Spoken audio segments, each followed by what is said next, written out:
तो राहुल गांधी ने प्रधानमंत्री नरेंद्र मोदी पर अब तक का सबसे बोल्ड हमला बोला है। उन्होंने यह कहा है कि प्रधानमंत्री नरेंद्र मोदी जन्मजात ओबीसी नहीं थे, उन्हें भाजपा की सरकार ने ओबीसी बनाया है।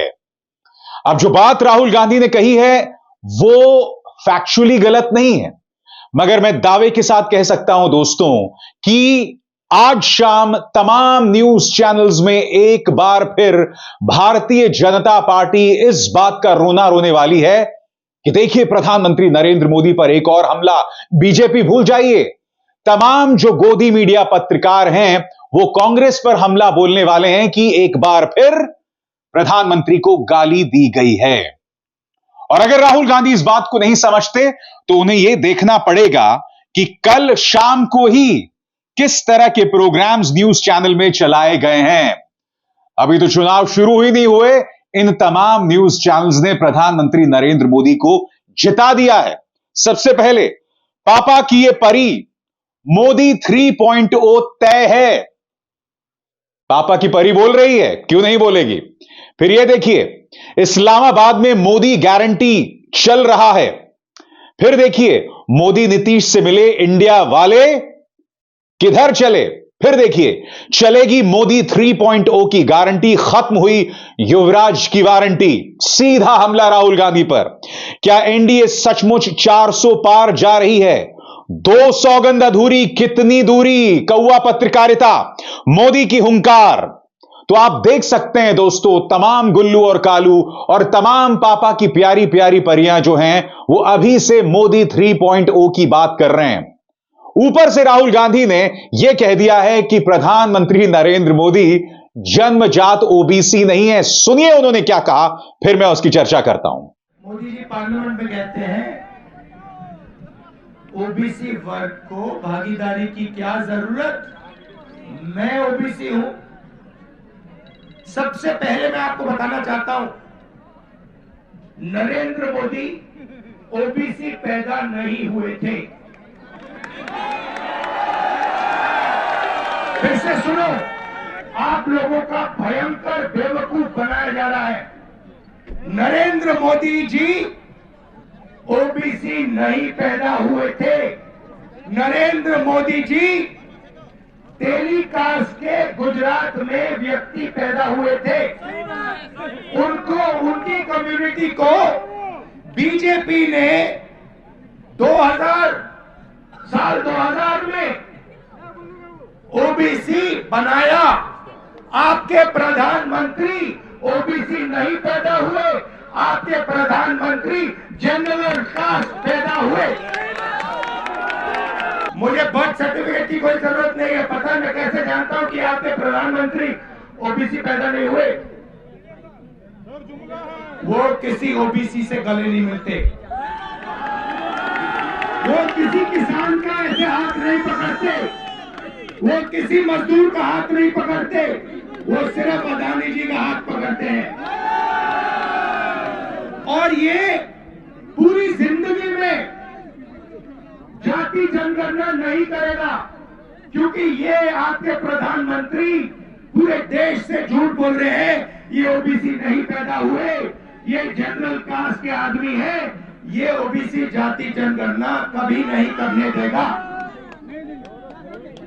लिख के ले लो, जाति जनगणना का काम कांग्रेस पार्टी और राहुल गांधी करके दिखाएगा। यानी कि प्रधानमंत्री नरेंद्र मोदी को अब एक और मौका मिलने वाला है विपक्ष पर हमला बोलने के लिए, राहुल गांधी पर हमला बोलने के लिए। यह बात मेरी समझ में नहीं आती दोस्तों। एक तरफ राहुल गांधी के बारे में यह कहना लगातार कि वो फूका हुआ कारतूस है, वो एक ऐसा स्टार्टअप है जो स्टार्ट ही नहीं हो रहा, मगर राज्यसभा के भाषण में भी राहुल गांधी का जिक्र किया जाता है, लोकसभा के भाषण में भी राहुल गांधी का जिक्र किया जाता है। बहरहाल आज का दिन एक और वजह से बहुत महत्वपूर्ण था। आज कांग्रेस ने भारतीय जनता पार्टी के पिछले 10 सालों के लिए ब्लैक पेपर प्रस्तुत किया, मगर प्रधानमंत्री नरेंद्र मोदी की राजनीतिक सोच का जवाब नहीं। उन्होंने इस ब्लैक पेपर के प्रस्तुत किए जाने से पहले ही कह दिया कि दरअसल यह ब्लैक पेपर हमारे व्हाइट पेपर पर काले टीके का काम करेगा, या यह कहा जाए कि पिछले 10 साल जो थे मोदी सरकार के, जो कि व्हाइट पेपर से कम नहीं है, उस पर काले टीके का काम करेगा। मल्लिकार्जुन खड़गे ने क्या क्या कहा कुछ देर बाद, मगर मैं आपको बताता हूं प्रधानमंत्री नरेंद्र मोदी ने इस पर क्या कहा। आपके स्क्रीन पर संसद में हमने फैशन शो भी देखा, लोग काले कपड़ों में दिखे राज्यसभा में प्रधानमंत्री नरेंद्र मोदी। मोदी जी ने क्या कहा आपके स्क्रीन पर, हमारे काम को नजर ना लगे इसीलिए कांग्रेस लेकर आई है ब्लैक पेपर। उन्होंने गुरुवार को राज्यसभा में दिए गए भाषण के दौरान कहा, खड़गे जी यहां हैं, यदि कोई बच्चा कुछ अच्छा करता है, यदि कोई बच्चा किसी विशेष अवसर के लिए तैयार होता है और अच्छे कपड़े पहनता है, तो परिवार में कोई व्यक्ति उसे बुरी नजर से बचाने के लिए काला टीका लगाते हैं। पिछले 10 सालों में देश समृद्धि के नए शिखर चढ़ रहा है, बुरी नजर से बचाने के लिए काला टीका लगाने का प्रयास किया गया है। मैं इसके लिए खड़गे जी का धन्यवाद करता हूं। यानी कि प्रधानमंत्री नरेंद्र मोदी अपने चिर परिचित अंदाज में यहां पर सीधा हमला बोल रहे हैं कांग्रेस पर।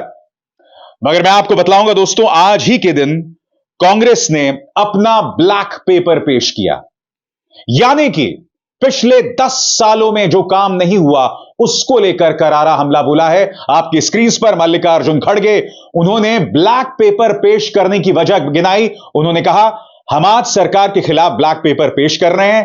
प्रधानमंत्री मोदी जब भी संसद में अपनी बात रखते हैं तो अपनी असफलताओं को छिपाते हैं। यह ब्लैक पेपर उसी असफलता की बात करता है। सुनिए क्या कह रहे हैं मल्लिकार्जुन खड़गे। हम एक आज black pepper against the government निकाल रहे हैं, क्योंकि वो हमेशा अपनी बात को पार्लियामेंट में जब रखते हैं तो बार बार अपनी कामयाबियों को सुनाते हैं और उनके फेल्यूर्स को छुपाते हैं। और जो हम उनके फेल्यूर्स के बारे में भी जब कहते हैं तब भी हमको उतना उसको महत्व नहीं दिया जाता है। तो इसलिए हमने सोचा कि एक ब्लैक पेपर इस सरकार के खिलाफ निकालना और लोगों को बताना, इस दृष्टि से आज हम ये आपके सामने रख रहे। मल्लिकार्जुन खड़गे ने यह भी कहा कि देश में बेशुमार बेरोजगारी है, मगर प्रधानमंत्री इसकी बात नहीं करना चाहते। देश में सबसे बड़ा मुद्दा बेरोजगारी है, लेकिन मोदी सरकार इसकी बात नहीं करती। वे हमेशा 10 साल की तुलना करते हैं, लेकिन पंडित जवाहरलाल नेहरू की उपलब्धियों के बारे में कभी नहीं बताते।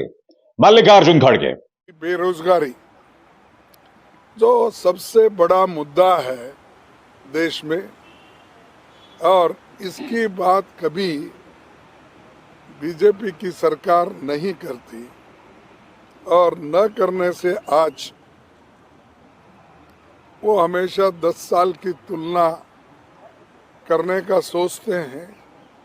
और मुझे कभी कभी ऐसा हंसी आती है कि उन्होंने परसों पब्लिक सेक्टर्स की बात करके उन्होंने बताया, लेकिन ऐसा नहीं कौन सा बताया कि जो पंडित जवाहरलाल नेहरू जी के ज़माने में HAL, HMT, BEL, BHEL ऐसे चीज़ें कोई है उन्होंने कभी बताया नहीं।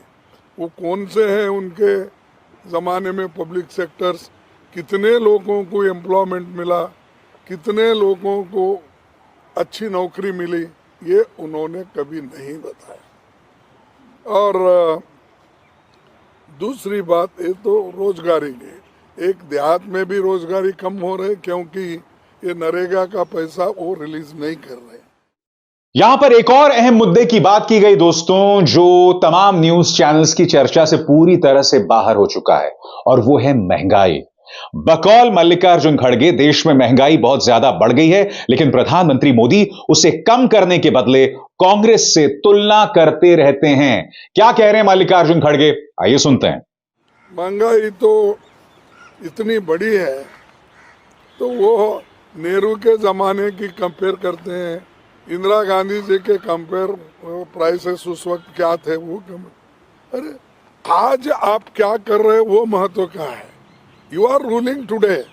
इस इन्फ्लेशन को कंट्रोल करने के लिए आपने क्या कदम उठाया, ये महत्व का है, ना कि आज़ादी के पहले क्या था, फिर नेहरू जी ने क्या किया, इंदिरा जी ने क्या किया, राजीव ने क्या किया। क्योंकि कांग्रेस को तो आप गालियां देते दे दो, लेकिन ये मेन समस्या है महंगाई का।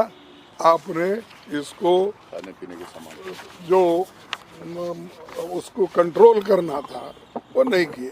और ऐसे है चंद ये पल्सेस है, ये आप कंट्रोल कर सकते हैं। तेल है, आप कंट्रोल सकते। एसेंशियल कमोडिटीज जितने भी होते हैं उसको कानून है कंट्रोल करने का, लेकिन चंद ऐसे उनके लोग हैं, उनके दोस्त लोग हैं, वो यहाँ पर अगर महंगाई हो गई तो बाहर से इंपोर्ट करते हैं, वो जहाज समंदर में रखते हैं टिल यहाँ के प्राइसेस राइज नहीं होते। जब प्राइसेस राइज होते हैं तब वो समंदर में से रहने से जहाज पोर्ट पे लाते हैं। पोर्ट पे इसे लाने के बाद ही उसको वो टैक्स लगेगा, वो लगेगा, ये लगेगा, इसीलिए वो भी काम वो करते हैं। यानी दे ट्रीट बिग जो जहाज होते हैं उनको एक गोडाउन के तरफ वो ट्रीट करते हैं। तो ऐसा भी फायदा वो लोग अपने दोस्तों को करके देते हैं। यही नहीं, यहां पर मल्लिकार्जुन खड़गे ने भाजपा की साम दाम दंड भेद नीति की बात की। कहा कि इस वक्त भाजपा के पास इतना अथाह पैसा है कि वो इस पैसे से विधायक खरीद रहे हैं, और उन्होंने इसके लिए एक आंकड़ा भी दिया कि अब तक मोदी सरकार 411 विधायक खरीद चुकी है। सुनते हैं खड़गे साहब को। लोकतंत्र पे खतरा ये जरूर है, क्योंकि एक तो अब डरा के धमका के इलेक्ट्रल बॉन्ड भी पैसा भी आप वसूल कर रहे हैं इंडस्ट्रीज के पास। हमने नहीं पूछा, अभी तुमने चाबी फिराते हो पीछे, वो आगे आके देते हैं, वो सब छोड़ के हमने किसी को पूछा नहीं, किसी को तंग नहीं। तंग कैसा करते हैं, ईडी की नोटिस भेजना, सीबीआई की नोटिस भेजना, सीबीसी की भेजना, और किसी ऑफिसर भी अगर उनके सुनता नहीं तो विजिलेंस को उसको रिपोर्ट करा। ऐसा तंग करके अपने पास लेते हैं, और इलेक्ट्रल बॉन्ड का भी इन्होंने इतना। फिर इससे पहले 10 साल पहले अगर उनके आइडियोलॉजी पे ही है, फिर इतने पैसे क्यों नहीं जमा होते थे, अब क्यों जमा। सो ये इनडायरेक्टली हरासमेंट प्रेशराइज करके आप इलेक्शन में पैसा ले रहे हैं, और ये पैसा डेमोक्रेसी को खत्म करने के लिए यूज कर रहे हैं। 411 एमएलए को 10 साल में उन्होंने अपने तरफ लिया। तो दोस्तों, इत्तेफाकन 400 वो आंकड़ा है जो कि कल प्रधानमंत्री नरेंद्र मोदी ने दिया, यानी कि हमारे 400 सीट आना तय है, ऐसा प्रधानमंत्री मोदी कह रहे हैं।